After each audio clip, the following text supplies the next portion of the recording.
बड़ी here I am again connecting with you. और जो आज की मेरी कहानी है उसमें तो मैं बाकी आपसे वादा कर सकता हूँ कि जो कमज़ोर दिल वाले हैं वो ना देखें, क्योंकि ये दिल दहलाने वाली घटना है। और प्लीज़ अपनी अपनी सीट की पेटियाँ बांध लो, क्योंकि अब हम लोग स्काई में उड़ने वाले हैं।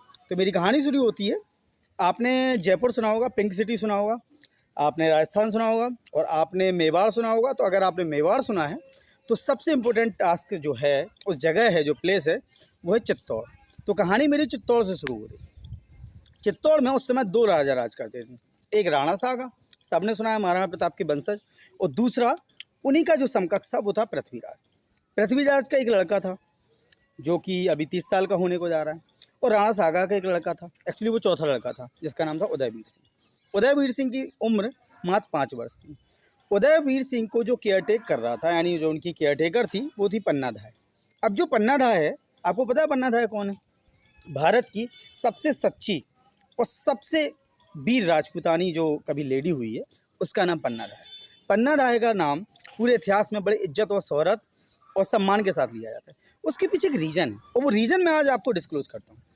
अब आप सोचिए, एक माँ जिसका बेटा 5 वर्ष का चंदन, और उसके राजा का बेटा यानी उदयवीर सिंह की मैं बात कर रहा हूँ, जो कि राणा सागर के चौथे बेटे थे, दोनों एक साथ आंगन में खेल रहे हैं।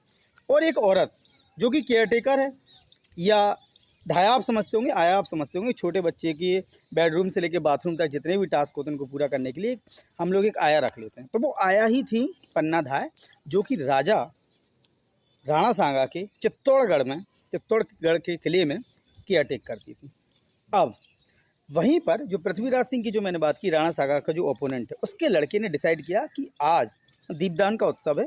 बहुत ही चारमंग उत्सव होता है दीपदान का राजस्थान में, जैसे हमारे यहाँ दिवाली होती है, वैसे राजस्थान में दीपदान होता है।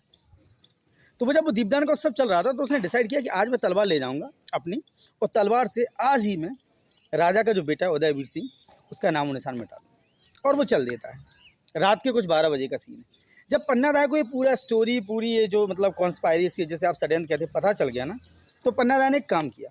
पन्ना धाय ने अपने खुद के बेड पे, जिस पे कभी उनका बेटा लेटता था चंदन सिंह, सॉरी, पन्ना धाय ने उस बेड पर जिस पे उदयवीर सिंह लेटता था, यानी राजा का बेटा उदयवीर सिंह लेटता था, उस जगह पे अपने खुद के बेटे, जिसका नाम है चंदन, उसको लेटा दिया।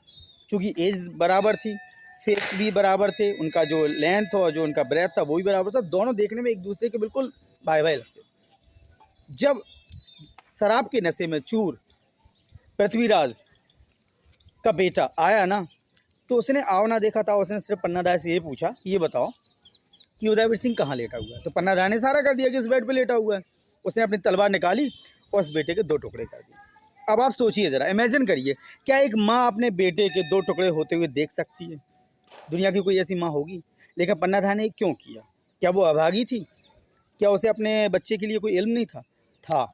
बट चूँकि उसके अंदर समर्पण था, उसके अंदर भक्ति थी, उसने अपने राजा को वादा किया था, राणा सागा को, कि वो किसी भी हद तक जाएगी, लेकिन आपके बेटे उदयवीर सिंह को सुरक्षित बचाएगी किसी भी हालात में, किसी भी दुश्मन से। वो पन्ना धाय ने किया भी ऐसा।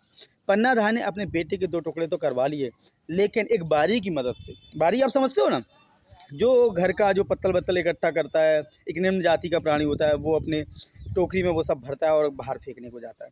तो पन्ना धाय ने राजा के बेटे उदयवीर सिंह को उस टोकरी में रखवा दिया और उस बारी से कह दिया कि इसे यहाँ से बहुत दूर किसी अच्छी जगह, सुरक्षित जगह, एक गुरु के पास ले जाना।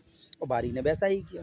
ये बाद में चल के कहानी अनफोल्ड होती है, जब राणा सागा का बेटा, जो चौथा बेटा था उदयवीर सिंह, बड़ा होकर लौटता है और उस पृथ्वीराज सिंह के बेटे को, जिसकी उम्र अब 50 और 60 वर्ष होगी, उसको मार डालता है और पन्ना धाय को उस चंगुल से छुटाता है, जिस चंगुल में उन्हें बहुत ज़्यादा टॉर्चर किया जा रहा था, बहुत ज़्यादा परेशान किया जा रहा था। मैं आपको बिल्कुल बता दूं, आप हिस्ट्री की बुक खोलें ना, आप गूगल बाबा से पूछ लेना, पन्ना धाय से बढ़कर कोई वीर राजपूतानी महिला, सच्ची महिला अभी तक हिस्ट्री में नहीं है। क्योंकि जिसने अपने बेटे का त्याग कर दिया, केवल किसके लिए? अपने राजा के समर्पण के लिए, अपने राजा के वादे के लिए। तो एक प्रॉमिस करिए आप सभी, अगर आप वीर हैं, अगर आप बहादुर हैं, आप राजपूत रहे भले ही ना रहें, लेकिन अगर आप इंडियन हैं, तो आप एक वादा करिए मेरे से और अपने आप से करिए कि आप इस देश के खातिर कुछ भी करने को तैयार हैं। You can lose mind, body and soul, whatever you have in form of your body, your mind और soul, you will lose everything. For what? For the success of India, for the freedom of India, for the economy of India, for the growth of India. Kill the momentum, kill the will, live the momentum, tough luck for today and good luck for next day. Thank you, have a nice day.